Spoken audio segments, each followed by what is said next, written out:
ஸ்ரீபெரும்புத்தூருக்கு எவ்வளவு நேரத்துல போயிடலாம்? 1 ஹவர்ல போயிடலாம். அப்ப ஃபியூச்சர் வந்து ஏர்போர்ட் வருது பரந்தூர். ஸ்ரீபெரும்புத்தூர் பக்கத்துல தானே, காஞ்சிபுரம் பக்கத்துல தானே. அப்ப நாளைக்கு ஏர்போர்ட்டுக்கும் 1 மணி நேரத்துல போயிடலாம். எங்க இருந்து அந்த அளவுக்கு அவங்க வந்து பெரிய லெவல்ல டெவலப்மெண்ட் நடக்குது. நான் சொல்றதெல்லாம் 1% தான்.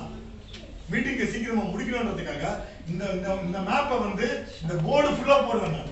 இந்த மேப்பை வந்து போர்டு ஃபுல்லா இதுக்கு ஒரு பெரிய மேப்பே இருக்கு. ஸ்பெஷாலிட்டி என்ன அப்படின்னா நாலேஜ் கொடுக்கும், ட்ரைனிங் கொடுக்கும். நம்ம எந்த ப்ராடக்ட்டை நம்ம விற்கிறோமோ, ஏன் வாங்கணும், ஏன் வாங்கக்கூடாது, உன்னுடைய ஆசைகள் என்ன, உன்னுடைய தேவைகள் என்ன, பூர்த்தியாக நம்மளோட டீம் வந்து எக்ஸ்பிளனேஷன் கொடுக்கும்.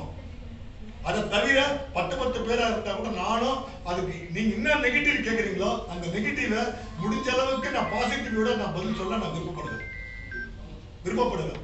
அதை வந்து அந்த நாலேஜ், அந்த அவேர்னஸை கொடுக்கும். அந்த அவேர்னஸை கொடுத்து உங்களை கான்பிடன்ஸா உருவாக்கி உங்களை ஒரு முதலாளி ஆக்கி அந்த முதலாளியோட செயல்படுத்தணும் அப்படின்றத ஜிவியனுடைய ஆசை. ஓகேவா? ப்ராஜெக்ட்ஸ் எங்க இருக்கு சொல்லுங்க பார்க்கலாம்.